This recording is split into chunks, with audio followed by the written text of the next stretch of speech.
Yeah, anyway, continue on what you're saying. Well, your question was to do with the artifact from the university. Yeah. About the what we call collaborative plan, or how to document casework. And currently within Cluster 6 we have the database where you load up lots of different sections on it, whereas coming from Cluster 11 and the artifact that you're sharing currently, which is this one. And the other one, yeah. And this one. And this one. Yeah, which I like that Rosina shared on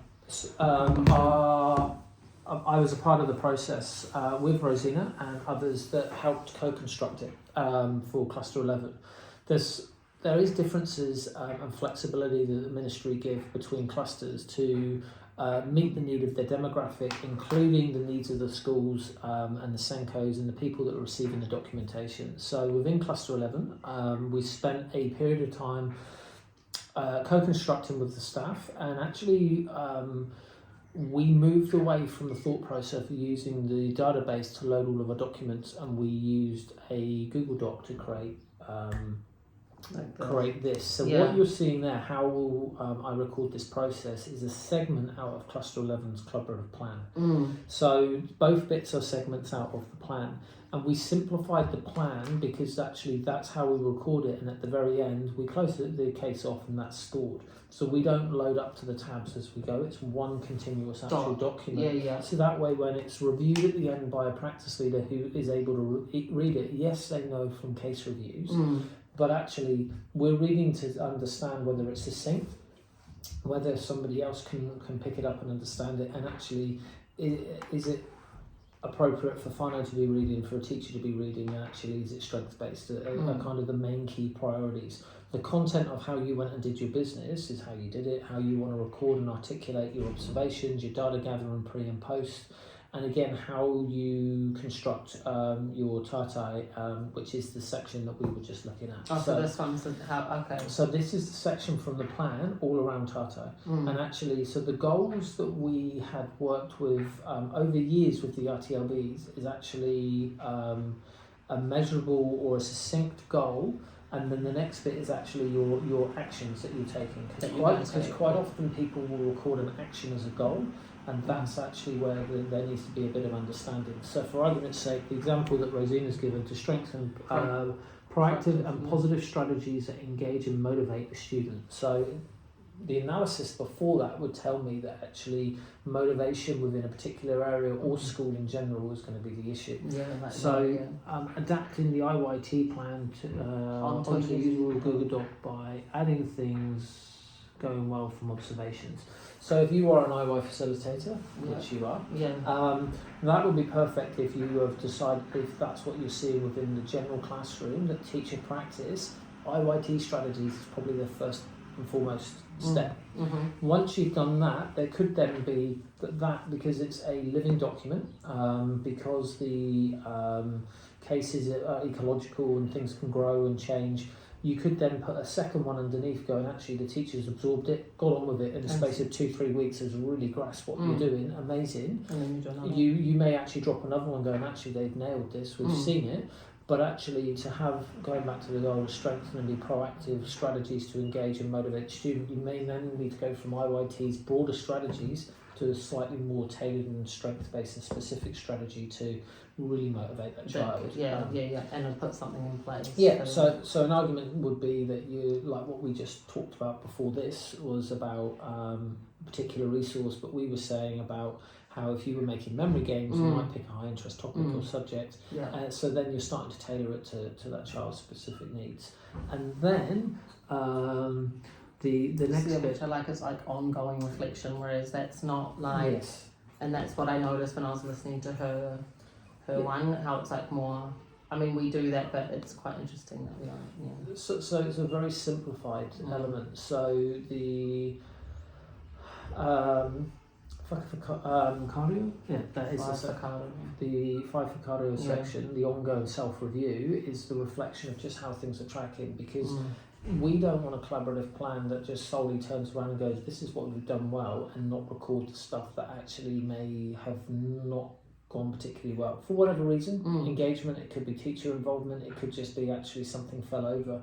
But sometimes when the next year a teacher picks up this collaborative plan and wants to learn about the learner, that actually they'll learn quite a bit from the bits that didn't go right. Yeah, because then they'll try and avoid. Yeah. Or It could be you're working. You could be working with a neurodiverse learner, and actually you've done a social story, and you've gone, hey, let's put the child in the social story because you get parental permission, take a picture, and you put it in there, and actually the child hates seeing them in actual pictures and ripped it all up. You know, suddenly new teacher or new RTO goes, oh, stay away from that idea because it's informative either way. So what we were trying to do is have things succinct, so it made sense the section you were reading when I was working with Cluster 11. So that way it's easier for the reader to understand that section's done. Cool, right now I'm going to go down, and the next bit was actually around your post data. Like quite goals, then what happened, and then actually is there room for future thoughts and strategies and support, and that was the document. It became meaningful about the content rather than being directed by the need of the database. So that's so practice is driving what we were put in there, rather than possibly having to just fill boxes in order to meet what was needed on the database side of things. So that, and then this one here, the other one, is another way of doing it. So each person got to choose kind of like how they went with it. So on the collaborative plan, this was actually just above the Tato section. So that way it was a reflective point. So the little bit to do before you meet with it. So the little bit, whoever's looking at this video, this section of it. This section here. Ta-da! I found that really, really interesting because I was like, you think about that, but you actually don't sometimes, I reckon. And like, I like how she had these, maybe I could do this, which made me think even today, and one of the boy I was looking at, I was like, oh, I need to see him way more in his class because he's only in his actual class for half an hour. And then I was thinking, you know, it's like quite interesting when they're split depending on. And that's the overview of the learning support model of the universal, targeted, and individual. And how Rosine has actually populated this is clever, because obviously here, if you look at the universal, the teachers recently participated in IYT, which links them to that goal. So you can see her train of thought of why she's gone, actually, my first point of call in any of the goals that I'm doing is to actually kind of solidify that teacher's understanding about IYT strategy. And it makes it less pressure on the teacher as well if you're already building on something that they've got 100%. And then actually the targeted, and the example says it was observed that the student does look towards peers and models to help them. To check in understanding of a task. So already she's starting to, before this section would have been the analysis, and before that in this document was pre-data, so your observations, any testing, Whānau voice, student voice, teacher and Sanko voice, and it's summarised, and you analyse that information to work out what your starting point is, but within that analysis she's then targeted from this to turn around and go, actually she's noticed that this child looks for peer attention. So that's why she's saying it's a more targeted view, and then individually within this section, which is cool, what's happening within that. Because like, so then instead of having like, you know how we've got our initial Koi document, before this, like you said, that would have some voice from the parents and things like that, like their strengths and their interests and things, rather than having it in that other doc that we have. That's how you would do it. And it's to provide that succinct feeling rather than. It's easier to go back and forth as well, because I notice like when they're so separate. And then we've had that argument that we're repeating ourselves constantly at the end, and it's actually pointless. No one to be honest, I don't think anyone actually looks at them because they get all these random docs. Whereas this would actually be quite like, a teacher would look at something like that because it's all in one spot. Whereas we're sending out, oh, there's the initial meeting notes. Here's the Tato doc. So and that's why it's we use Google Docs, because at the very beginning, or we used to use Google Docs. You just share it. you just share it with key stakeholders. Which is perfect. Yeah. And then there's a comment section that they can drop a comment in on the side. On the side. So they understand that it's owned by the RTLB. This is the RTLB's document, but it is collaboratively done. So there's access for people to see it when it's timely filled out and where and when. And it's also because when we think about documentation, quite a lot of people will get stuck in the linear approach. This bit's not done and can't move to the next bit. RTLB work doesn't necessarily work like that. That's what Rosina was saying so much. Yeah. And so it's understanding that actually if our work operates like that we need to have that thought process about actually populating the plan as and when that area actually has become more concrete or we've got more information. The amount of times when I was a practice leader but I was working my own casework that we had created a goal and there was some key information that we'd only found out weeks later that actually would take us back again to a different part of where we had moved through the Hippocurua cycle to go, actually we need to tweak something, we need to change something, actually that now we're back on track and we're getting things right. That's okay. It's not a linear process, which was the old 10 steps. Yeah, I think that's what I need to, because that's what I was just thinking even about this case I just went to see, because he's only in his class for half an hour a day, and then he's in a small targeted group, and then he has a teacher aide following him on morning tea, so he's only in there for half an hour, and then he has to go home at 12 o'clock. And it made me think about that, because I thought, oh, well, actually I can't, he's fine in the small group because he's in a small group. It's only when he's been, even with the teacher, he's fine. It's like when he's being left to go and do independent work. So I thought, well, I can't, like, that's going to be hard for me to see until they increase his hours. You know, so those kind of things that made me think about, oh, okay, so making a TARTAI goal would probably even be around him extending his stays and things like that. Well, that could be a part of it, but also then within the small group, what's successful? So obviously there's a greater probably level of input and time from the teacher aide or the teacher in that small group, so they're more responsive. But actually within that, what are the transferable skills that they're trying to develop, and then where are the opportunities when they're out of that small group where they're actually trying to stretch them and move them. So that's what I had in my notes actually. Nice. But that's what I was thinking about. This kind of one is way better, because then when it was more segmented, because then if you go back to the TARTAI doc and you change the TARTAI goals, then you're saving it, but then you're not seeing the previous goals, whereas this, it would just be going down. It literally just grew. And some plans were quite sharp and short and succinct, and we weren't. And then there were others that actually, because of the complexity and the nature of education and the changes, especially in Auckland, you could end up with 2 or 3 teachers leaving on you halfway through the year type of thing. That actually the plan had more complexity, or you've picked up the case midterm 3. Obviously, planning to see what you can do within that same academic year, but things may not have been achieved. You've rolled it into the new year, new teacher, but you might actually have a different goal. So you keep the old ones, and then the next one you would just put 2024 goals, and it's been re-reviewed and they've been slightly tweaked, and we continue on. Because actually what we're doing is the processes and systems are not dictating our work. We're actually keeping the child at the centre of what we're trying to achieve. And sometimes change of situation, circumstances can completely change a case, as we know.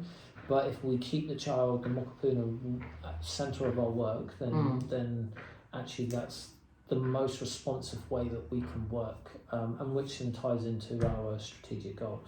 Yeah, and I think also with this though as well, like, with the teachers, how we say if they don't get buy-in and all that, they're not, they're not actually really in charge of like that little TARTAI doc we send out to them. But if they had been shared into this doc and they had that ownership and they had that sort of like, they had, they would look at it more and go, oh, that's right, I'm doing that goal. Or they could even make a comment like at Natasha and say, oh, I've just noticed that he's done this really well today, and blah, blah, blah, and make little comments down the side, and then there's that ownership to look at it. And same with the new teacher, like they could go back and go, oh, okay, well they had that goal, but now, so there's that bit more. And depending on your flavour of how you populate the plans, because everyone will write in their own way.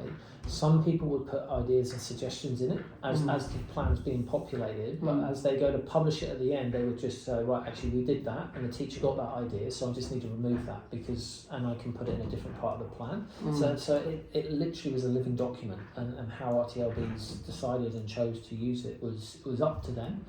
It was never kind of constrained. as long as obviously there was involvement and you're heading all the and some teachers are great with technology and can use Google Docs, others just would rather have that dialogue and that communication. But you could sit there and then talk from your data and talk going, actually, do you remember we were talking originally on that request that the student do with X, Y and Z? Because quite often if you're having success they want you to fix the next thing and the next thing and the next thing, and actually sometimes we just need to give them time for what we've done to really settle into their practice and for them to embed it properly, rather than going, I've had the quick fix, I'm going to, after 3 weeks of the change of behaviour, I'm going to do this thing. Well, actually, we know that behaviour needs that consistent approach when change happens for a greater, longer period of time than what quite often teachers have time to understand. They're just living day by day, moment by moment. They're with them, Yeah, and it's challenging. So with the database now, how we have it, like how did it look for you guys? It wasn't on there. So it was nothing, like, so what was even on there? Was it just like the request for service? That's it. So the request for service. Because Jamie said also that you didn't even upload the doc, like that would be like. Yeah. So she said it was We had a complete. Like Jamie, our other colleague. We didn't have in cluster 11 when we looked at the process. We wanted to strip out where delay was happening. We wanted to make it succinct, simple for the recipients, so the Senkos and everything to operate and work with. So we advocated and chose to use the database as an access point for requests for learner support funds, to load up protocols for the liaison role and stuff. So it has features in it that was there. Like LSF and stuff like that. And the database was clean, and the cluster manager could draw out data and information to be able to share success, where we're going next. Are there schools that are over users of us? Are there schools that are under users of us? Are there schools that are actually over...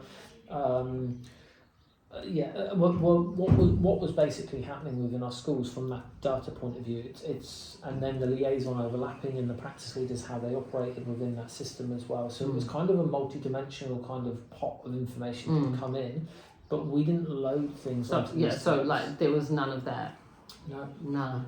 I think it was a collaborative plan.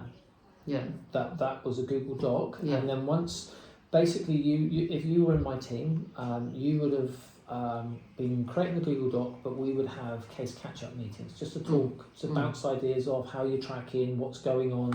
So it was a two-way process. One, that you hopefully had support, but two, the practice leader then would be informed within your casework where you're roughly going with things, and going, actually, I know that the wheels have just fallen off, kid's just broken his leg, so this case is still there, but Natasha's actually going to be a little bit more delayed with where we were thinking timeline. So we were then more responsive in how to look after your well-being in case allocation and looking after you.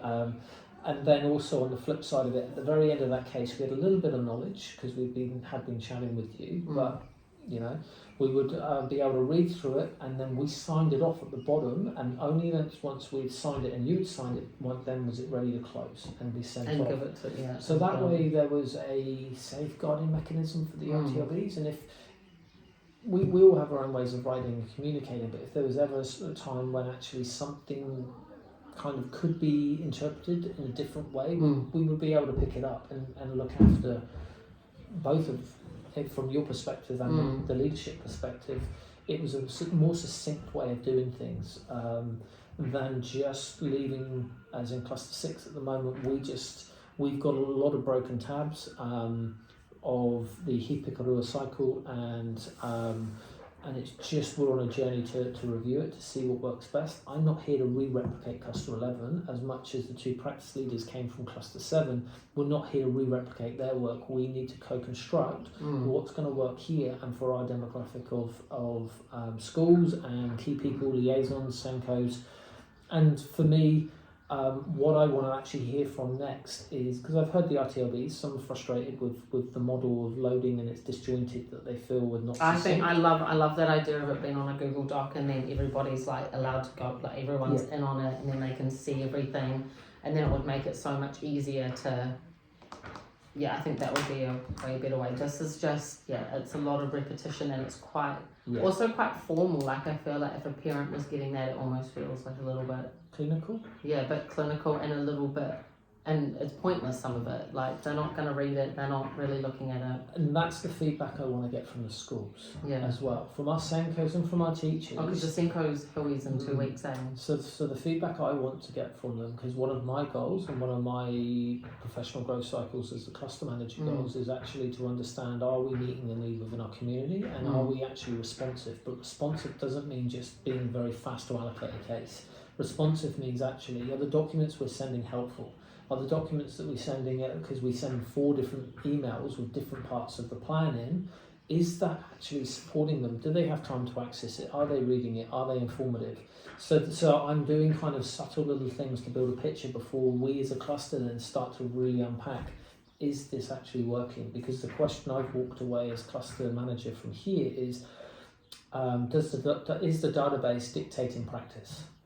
Or is the database there to support practice? It should be the second, but actually I feel that in some ways we could be erring a little bit more onto the first one, where actually we're having to have practice dictated by filling out the database. That's what I found with, like, doing this Koikoi document. Yeah. Like, I know the child's strengths and interests, and it would have been so much easier. Like, I scribble on whatever, but it would have been easy to just like put it in the Google Doc after. I don't want it on my laptop when I'm talking to people, but yeah, like afterwards straight away, and then have the focus right there. But I find that I like kind of put it off a little bit, because I'm like, oh, now it's got to be like formally done, and then I've got to think about this, and then I'm deleting most of it anyway, because I'm like, school and home shouldn't be separate, so delete that, or that shouldn't be separate, delete that.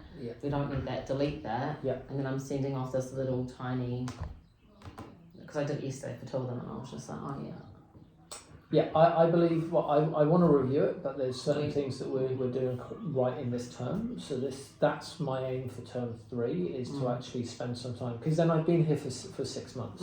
So I've not just gone, it's my way or the highway, and I'm trying to get key stakeholders' voices. There's RTLB that I know that find comfort in it being very kind of broken up into the different parts of Hipikurua, and there's others that go, actually I find that quite frustrating because of the way that we work ecologically. So for me it's gathering that information internally, and then key stakeholders who actually access these documents and why, how do they find it? So once I've got that knowledge, then we can start to go, right, this is our audience, this is what we've got to co-construct.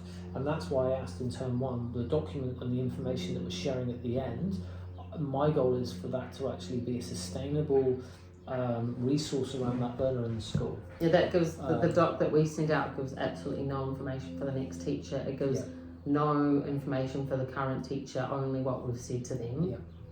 So doesn't let a Senko know, because if a teacher left halfway through the year, that could be a good one to like then give to the Senko or to the DP or the team leader, who then went, okay, cool, the RTLB's been in here, this is what's worked. But there was nothing like that. Then their case would probably just be closed, and then it would be all of that information, all of that work is gone. So that's, I see a benefit of using the database system and loading stuff into it, but I also see the benefit of it not being fractured like it is. Because if people liked the fracturedness, they could still do that on a Google Doc very easily. Well, you just work through it in those areas, and you would just have your own way and approach of filling it in. But I'm not saying that the Google Doc is the right way. It was just a completely different way of working. And in Cluster 11, we drew it back to what's the purpose. Is the purpose actually about being an informative document, or is the actual purpose about documenting what we're doing for justification? And I'm not saying that that's what Cluster 6 was doing, but if we take it always back to the child at the centre of our work, then what are we trying to achieve? Yeah, great, thank you.